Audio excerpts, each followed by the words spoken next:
Welcome to the Emerging Lawyer series at the Coffee Conversation Show powered by the Emerging India Forum, TIF, and a tech partner, Prime Infotech Solution. Theme is Breaking Barriers in Corporate Law, a conversation with Riddhima Murjani. Partner at SAMVＡD Partners, she has carved an impressive journey through India's corporate legal landscape. From her early years interning at leading firms to rising steadily through roles at Shardul Amarchand and now leading as a partner at SAMVAD, Riddhima exemplifies the balance of sharp legal acumen with strategic client advisory. Her career reflects persistence, adaptability, and ability to thrive in India's fast changing corporate and regulatory environment. In this episode, we explore not just her professional path, but also the personal stories and perspectives that make her the inspiring lawyer she is today. So, welcome, Riddhima, to this coffee conversation. Thank you. Thank you so much. So, let me explain you. There'll be three rounds: professional, Okay. personal, and a surprise rapid fire round. We not say like you had coffee with Karan, and yours inside will be Oh, 8101, which will be oh. autograph and sent to you. But you have to be first witty, fun, and quick. So, enjoy. So, All friends, right. I'm Lion Amir Virani, who's a coffee corner and legal tech evangelist at Prime Infotech Solution, author of 15 books. We have law firms, corporate legal, startups, SMEs, world class technology, software licensing, and tech training. So, my first question for your professional journey, Riddhima, how has the journey shaped up and what were the key defining moments you had? I think it's been I think it's 11 years in the profession now. So it's been a journey that has been obviously very dynamic, and it's been very rewarding actually. Interestingly, I come from a non-lawyer background, so I'm the first generation lawyer in my family, right? Typically, it's like if you have a lawyer background, you get into this profession. But I think it was a surprise for me and for my family as well that I wanted to be the first lawyer in the family. And again, never thought about it. Suddenly in last year of school, thanks to my mother, actually, she was in the corporate sector. So we used to attend a lot of her office gatherings. And during those gatherings, I was fortunate enough to meet a couple of litigation lawyers, actually, not even corporate. I used to meet a lot of litigation lawyers, and the way they spoke about the profession, and it's always that you want to solve problems for people. You have to give solutions to people. How law helps two sides, as a lawyer, you have to bring a level playing field for people on both sides. Hearing them actually intrigued me about this profession a lot. And that's where one fine day I was like, I want to become a lawyer. And interestingly, and I obviously, everyone tells you there's no family history, there's no backing. How will you do it in the profession, right? Because, like it or not, in our profession, a lot of word of mouth, a lot of reference and background plays a very big role rather. But I think I was like, no, I want to do it. Let's start the journey. Let's see how it goes. And I think it's turned out beautifully. 11 years later, I think I'm happy and content with what I've achieved in this journey. So yeah, kind of difficult journey, but one of the beautiful journeys. Wow. So, let's dive deep in conversation, Riddhima. Hmm. Corporate law is often seen as high pressure. How do you Hmm. manage the demands of clients, deadlines, and teams? I'll tell you what, I've been, again, I said 11 years in the profession, and I've seen the demand shift drastically. When I had started back in 2014, um, I think clients were also, for the lack of a better word, I won't say they've become impatient, but the demand was more. I think it's also because the market is emerging. There is so much happening in the market. If I'll say five before COVID, it was there was understanding, which is there today also, but there was also a balance. Right now, I agree the pressure is really, really high, but I think COVID also spoiled everyone, right? Because everyone, and for us, it's a desk job. COVID spoiled it. Be it at 12 in the night, you are available to work, you have nowhere to go out. So I think that in a way changed the mindset, which we have not been able to get out of yet. But given the high pressure, I think the way to deal in this high pressure environment today is just to be proactive, and more than proactive, I think to be structured. That's what I've learned, right? Because when there is so much pressure, it's human tendency to get overwhelmed. And when you get overwhelmed, I think it can just come tumbling down. So how you structure makes a lot of difference. I personally, at my end, make it a point to manage my clients' demands and deadlines by setting a clear expectation. I think because when you overcommit to a client and you can't deliver, it just leaves a very bad taste in the mouth. So my way of handling it is I will understand their needs and expectations and set a clear expectation so the relation moves smoothly. And that's what I then believe in, also communicating it to the team. So I think it is having a structured approach, being very clear in your communication both with your client and with your internal teams, and when it comes to team, so that they don't feel the pressure, because it's our duty to be that protective barrier for them. It's regular check-in with the team, helping them prioritize so that they don't get overwhelmed. I think that's what's so far helping, I think, being sane and also managing the high pressure. I think it's discipline, it's proactiveness, and a structured approach mostly. It just helps navigate better. Oh, beautiful answer. So, Riddhima, corporate law intersects with multiple industries. Which Yeah. sector excites you the most and why? I'll tell you very honestly, when for a I think initial years I was very, I used to stay away from data privacy. You know, yeah, data privacy, IP. I was like, yeah, no, but this is not something that I'm very keen with. But I'll tell you, off late, I think again, it's the emerging market, the digital space and data privacy has become the talk of the town, right? And that is somewhere where that sector now is actually very exciting. I and that's the aim, right? Because it's so fast moving, there's so much innovation in that sector. That's the new task I put upon myself, is to see how to then be part of, be it a transaction and advisory which involves this sector, because there is so much nuance to it. It is so interesting actually. So I think that's the new sector in the legal space that is very exciting to me of late. It's digital Wow, privacy and IP. That's the new. that's interesting. So, Riddhima, how's experience across firms like Shardul, SAMVＡD shaped your professional approach? So I think just to give you some background about myself, I came to Samad in 2016. I was here for a good 3, 4 years. It was a short stint at Amarchand, no doubt, but I think Samvad just gravitated me back. But uh, because when I started with a boutique law firm, 2014 when I started my career, and then I came to Samvad where the experience was very different, right? It was more front facing, and then when I moved to some Sam also, it was different. But I think working across, and I would say it was a boutique to a tier two to a tier one. I think that working across organizations for sure shaped my personal and professional approach. Basically, it just broadened my perspective both on practice on ground and understanding the business. I think it only can't be a lawyer who's understanding the document and not understanding the business side of it. Um, I think all three organizations had their own cultures, their own expectations, their own working methods. I think, and then the culmination of all three of these organizations has really helped me personally, professionally. Um, and I think every organization brought a different aspect. Like some taught you how to strengthen your foundation in the technical sphere, other helped you on how to manage risk better, some like gave you so much exposure on client facing, client responsibility, and I think all of that just boosts your confidence down the line.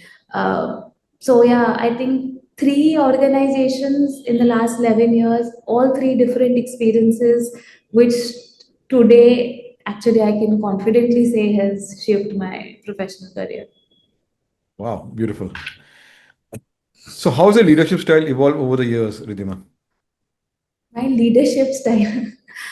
um, I think over the years, I'll be very honest. I think what I've learned is, micro managing or saying I want to hold the control does not really, it's not sustainable.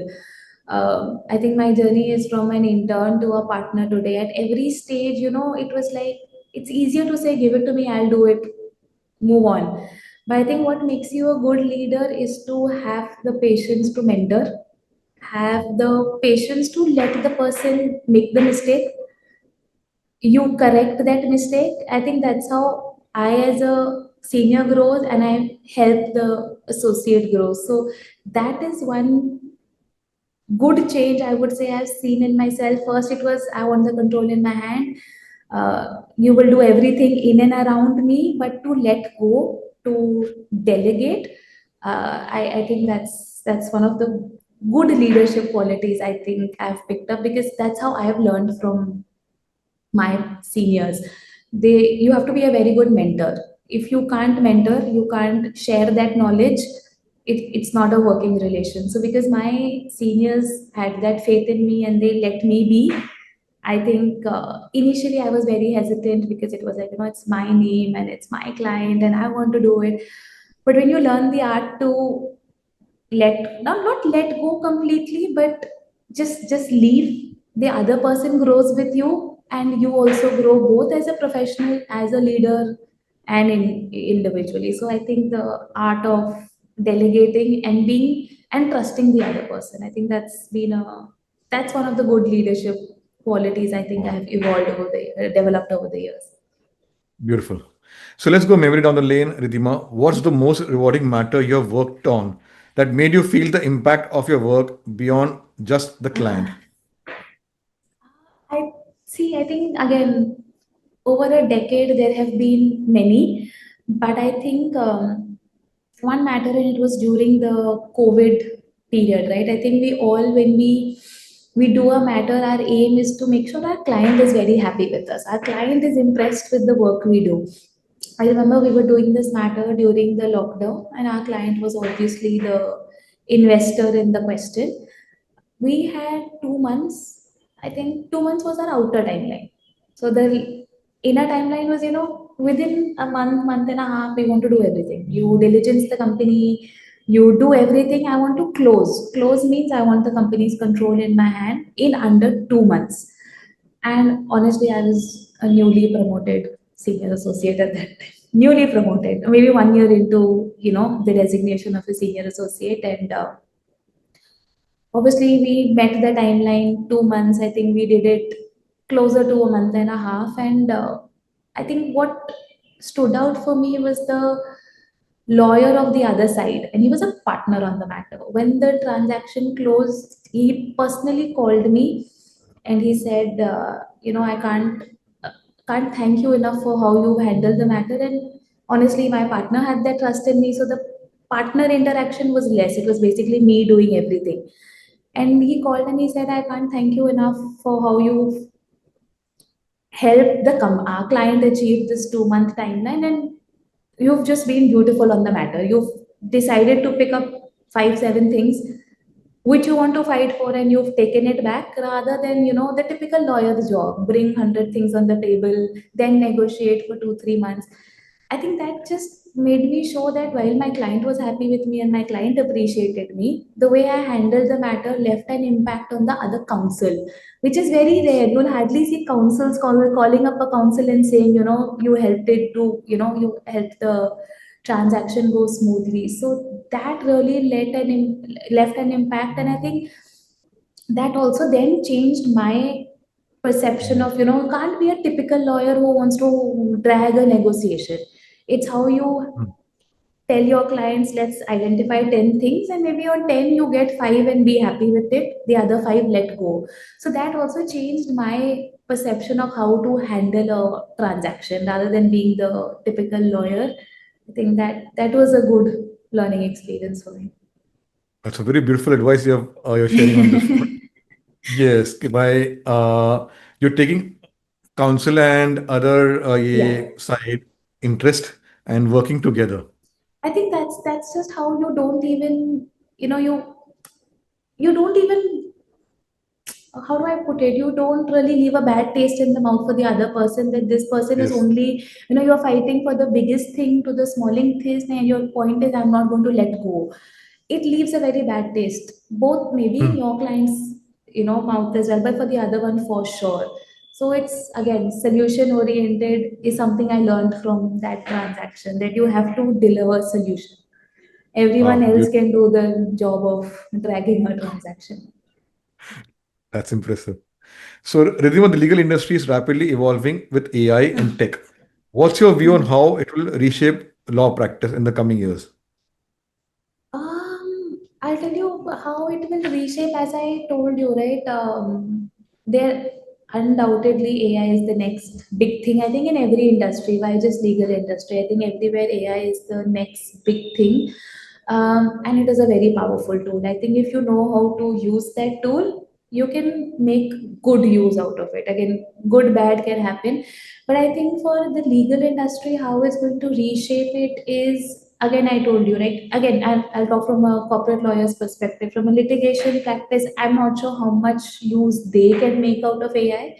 But given we are more on the document heavy front, I think for us, it's going to help a lot, as I said, in legal due diligence for sure, which is summarizing. Even when you have a lengthy transaction document, I think I've seen tools that help you review it and also give you a summary of what's been changed in the document, or give you their limited perspective of the change or how it has an impact throughout the document. So reviewing documents is going to become helpful. Diligences are going to be, it's going to, I think more, it's not going to be a strategic tool.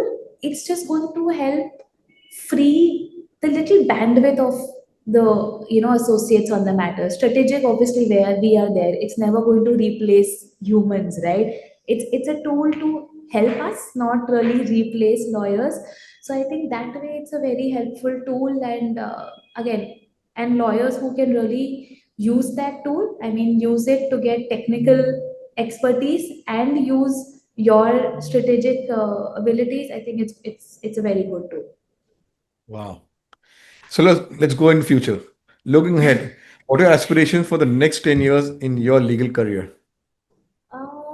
Next 10 years, that's a very good question. I think, as I said, right, the new exciting space is data and tech. So I'm not saying it's a complete shift in what I do, but I would want to use the coming years to obviously deepen my expertise in this sphere, because it's the next big thing.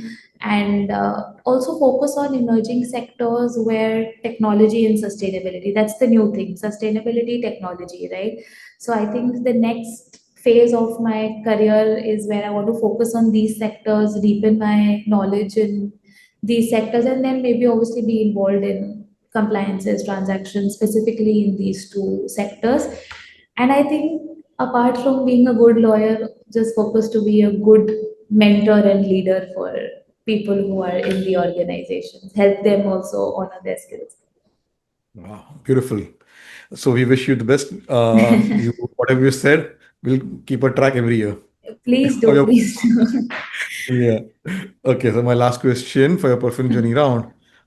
Your experience using Litera, Compare, and other legal tech tools Yeah, will be in your work. How's the sorry. experience? How's the experience It's been, using Litera, Compare, and other legal tech tools? see, I'll be very honest. When I joined SAMVAD, and we were introduced to Workshare as a document. Uh, I think as associates, initially it is like, "Arey, why new software? Just do a word compare and move on in life," right? But when we received documents which were also Workshare and now Litera Compare, I think it eased review, because you could see what new is added. In a word compare, everything is the same color. You have to still sit and see what is new, what is added.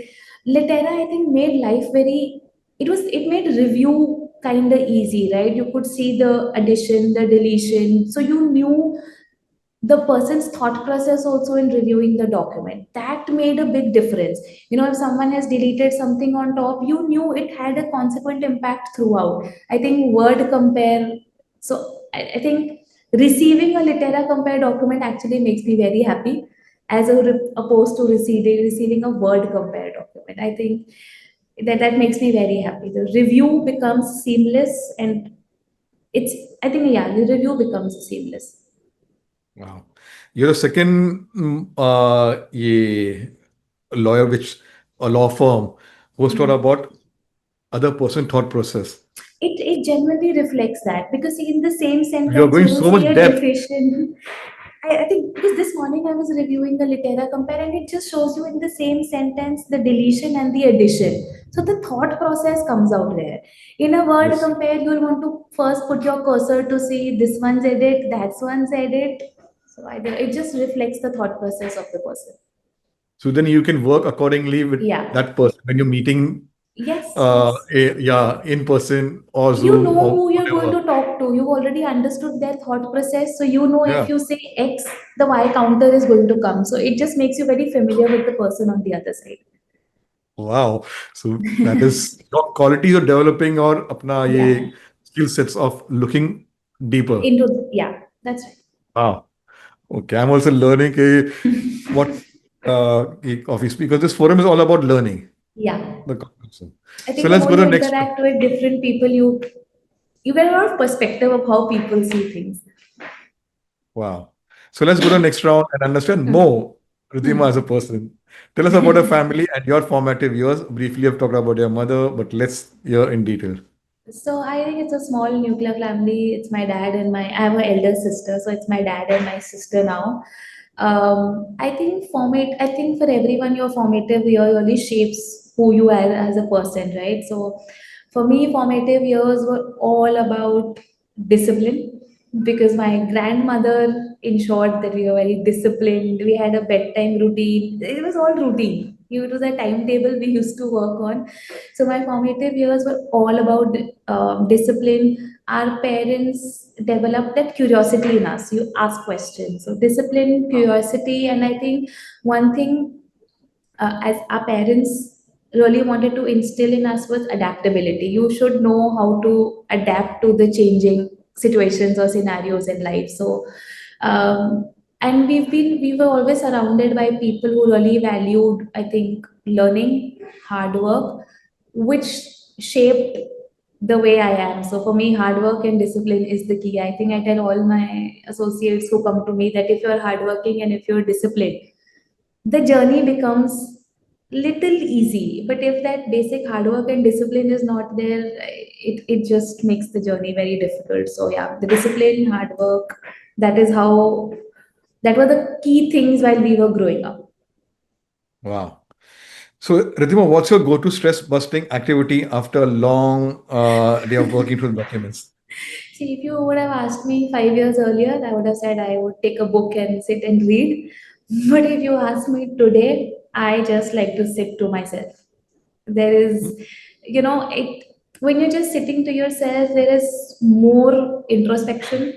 There is you think a lot more. Sometimes, probably because it's also been a couple of years we're doing the same thing. Earlier, reading would free up your mind, make you feel better. Now I feel if after a heavy day, if I have to open a book and read, that's like adding more stress to my life. So just being to yourself, maybe journaling at times, or that 10-15 minutes that you sit to yourself, I prefer to make my to-do list. It just makes me better prepared. And the to-do is not about work, it could be personal also. Yes.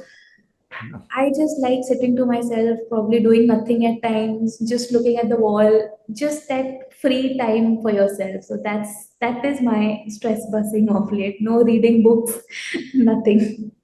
Wow. So let's go to your days at Amity University. I'm hearing in Yeah. two, three parts. Why did you select to go to Amity University, and what are your memories, experience, and how did it help in shaping your career? See, I'll tell you very honestly. By the time I decided I wanted to do law, CLAT exams were done. Okay. So not to miss a year, it was to go to a private institute, and that's how Amity came about, because I didn't want to waste that 1 year. So that's how Amity came about. I would say, and people ask you what has been the best phase of your life. For me, it was college. While there was obviously learning, college really shapes you, right? I mean, I'm not saying what you learn in college you can't use later, but once you start working, you realize more than academic, it's practical, which you learn on the job. So those 5 years of college for me, while it was learning, I made the best friends in college, and we are still there together. So I think people may not like it, but it was the funnest, the most fun part of my life for me was college. While studying, while learning, those 5 years, they were the best for life. Wow. So you want to give any message to them? I know This is your they're for a hearing, if they're hearing this, I know for a fact in their mind they will be cursing me, because when I started working, because for me, I think the initial 5 years, the amount of hard work that you can put, I'm not saying down the line you can't, but the initial 5, 7 years is where you can go all out in your career. You can take the liberty of blocking, I'm not saying blocking distraction, but being 100% focused. So that's exactly what I did in the first 5 to 7 years. My friends were like, "Can we catch up? Can we meet?" I'm like, "Yeah, I'm busy. I'm busy." So even today, when we meet, right, the way they address me first is, "Oh, look, she's got time to come and meet us. Now she has the time to come and meet us." So if they are hearing me, I can just thank them for standing by me in those 7 years when I chose to prioritize career over everything. So it's to those wow. four friends of mine. Wow. So what's a family tradition that means the most to you? I'll tell you one thing, and I truly appreciate that about I really like that about my family is we we really celebrate our festivals, right? So my family is a mix of, like, my Taiji is Christian, so there's some form of Anglo-Indian culture. My father's mother was a Parsi, so there is Parsi culture in my family. We are Sindhis, so starting from an Easter to Christmas to New Year to Diwali, these 4 5 festivals we have to celebrate, and come what may, we make it happen. So that is something those are those moments of family. Even if people are busy, like I know for facts there have been so many family functions or occasions or festivals where my laptop has followed me, but my physical presence has to be there. So we as a family have kept this going for so many years that we have to do it. Those 5 7 times are non-negotiable to meet in a year. Apart from that, how you meet, you make it happen, but those 5 7 times are non-negotiable, and I think everyone takes that extra effort to make sure they're there. So that's Wow. the Complete Indian family family. tradition. Completely. Birthdays are set aside. That we are some very, some people really love celebrating their birthday. We'll do that. But those 4 5 festivals we have to do. Come what may. If people are outside outstation, they have to ensure they're back for it. Period. Wow. It's not negotiable in my family. That's what I'm saying. So it's That's period. it. You have to come back. Wow. So if your friends had to describe you in 3 words, what would it be? If they have to describe me in 3 words, I think, and they've said it to me also, is that even though I'm not per se present, they can rely on me. So I've heard them say very reliable. They've seen my professional growth. So I would say, they would say I'm driven. I'm assuming that's what they would say. Reliable, driven, and I think associated to reliable is thoughtfulness. So again, I may not be physically present, but if you message me or you call me, I'm all yours. I'll be there. So considerate, thoughtful, something on those lines. But yeah, I think that's how Wow. they will describe me. Which is that book or movie which has left a lasting impact on you? Uh, Book or movie? I think movie. Yeah, many. I think, yeah, one movie I think which has left and I try to inculcate is Zindagi Na Milegi Dobara. I'll tell you why, because I am that Hrithik Roshan of that group. So when I saw that movie, and it just makes you feel that while you should prioritize one aspect, you can't completely sideline the others, because again, things are uncertain, right? So I think, yeah, Yeah. that movie made me feel that you have a big, priority, but do everything else. So I think that seeing that movie, it just gave me a reality check that that is me. That's what I do. So probably it helped me balance things better. Wow. So last one, it's a googly Hmm. one. Describe Riddhima in one line. Riddhima in one line. I think if I have to say one word, um, I would say resilient. That's how I would describe myself, both personally and professionally. I think that quality, I think, describes me. That word describes me. So let's put in the hot seat, the rapid fire round, your go-to Yeah. comfort food, Dal chawal. That's it. your With favorite pickle. color. Black. Wow. Black. Favorite Sindhi cuisine. Sindhi curry. Wow. Best piece of advice received. Best piece of advice received is that I am a hustler. Early morning or late night. Late night. It can't. I am not a morning person. Your dream travel place. Dream travel place would be. I want to do the whole Australian Golden Coast, that area. So yeah. Wow. A lawyer you admire the most. Oh, the lawyer I admired the most, obviously the big names are there, no doubt, Mr. Raghuveer Menon and everyone. But one person I admire is he's the founding partner of SAMVÀD, Mr. Harish Narsappa, and I unfortunately worked only once with him in my entire stint, and this is the lockdown deal I was telling you. One piece of advice he gave me, and which helped me again change my perspective to law, is. Um, when you are on the table negotiating, he had taught me identify 10, get Mhm. 5 out of it and come. That really changed my way of approaching a transaction. Otherwise, it was, I think, back then also, if you see, it was more about how long can you negotiate, how much can you negotiate. He gave me one piece of advice that, Riddhima, identify your 10 pain points, speak to your client, and tell your client to identify 5 out of it. You will be an excellent lawyer if you can get those 5 for your client and come. And he said that will teach you how to do a transaction smoothly, and it will always just you will always people will remember you for that. I think so. That's why Mr. Harish Narsappa is someone I really admire for his way of working. I really admire him. Wow. So last one, tea or coffee to recharge. Coffee. You're the coffee shake. Mm. Black coffee to the rescue. And you did well. So this book will be sent autographed. Thank you. Thank you. So it was a lovely conversation, Riddhima, that behind every successful law is not just skill and perseverance, but also heart, curiosity, and balance. Your story shows that professional growth is a blend of determination and the ability to adapt, while personal joy comes from nurturing relationships, hobbies, and self care.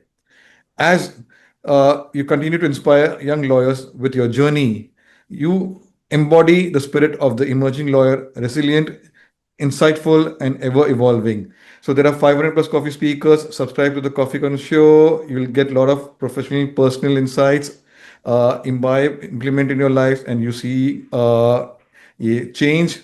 Like we had this question where reflected on her next 10 years. So Yeah. like that, coffee takes you into past, present, Yeah. and future. So, and we continue conversation over a cup of coffee with another coffee speaker. Thank you. Thank you. Thank you so much.